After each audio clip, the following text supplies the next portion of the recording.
Hello everyone. Welcome back to the next training session of SHL's technical support team. Today we continue with the remaining contents of the chapter Neat Cutting Oil. The contents include the selection of neat cutting oil, the main machining processes, our company's neat cutting oil lineup, and the last part is the management and analysis item of used oil.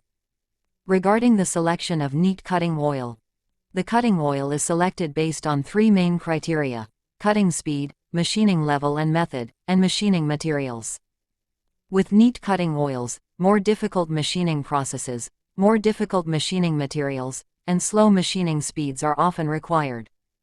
In addition to these factors, the choice of oil depends on a number of other factors such as conditions of use, health and environmental factors, related to the use of oils containing chlorine additives. The properties of other according to customer requirements such as cleaning ability and suitability in terms of viscosity. Next we learn about typical machining processes.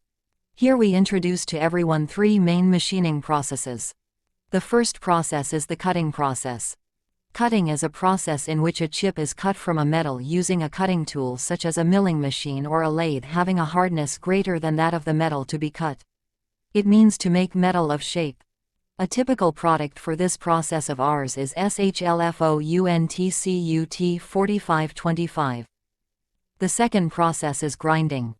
This is a process in which small particles of metal are removed from the workpiece surface using an abrasive wheel.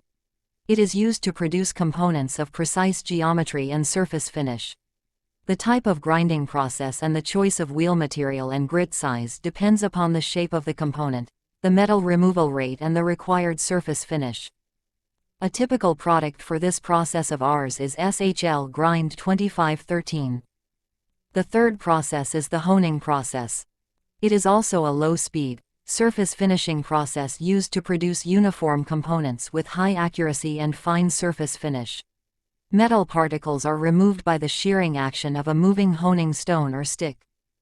A typical products for this process is the SHL Honing 70. Our typical neat cutting lineup are shown in the figure below.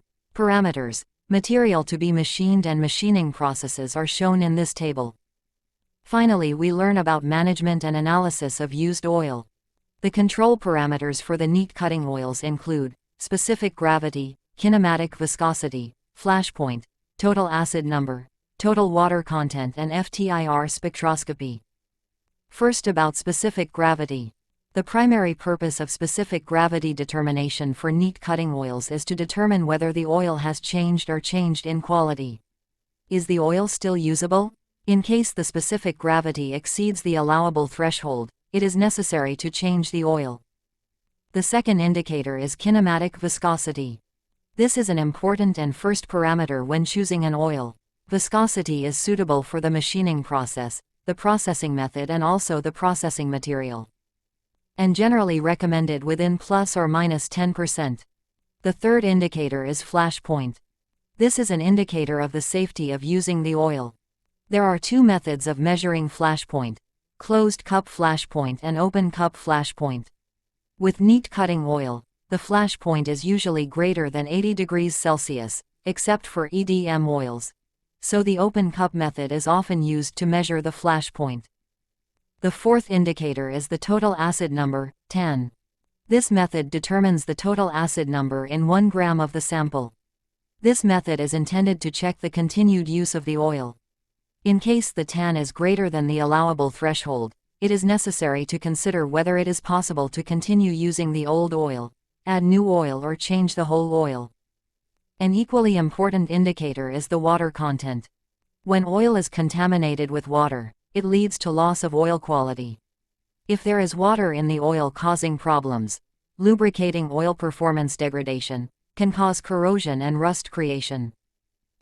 Therefore, water content management is very important and it is recommended that the water content should be less than 500 ppm.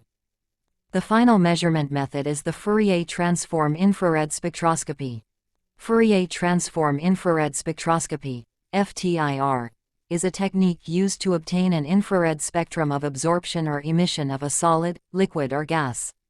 An FTIR spectrometer simultaneously collects high-resolution spectral data over a wide spectral range.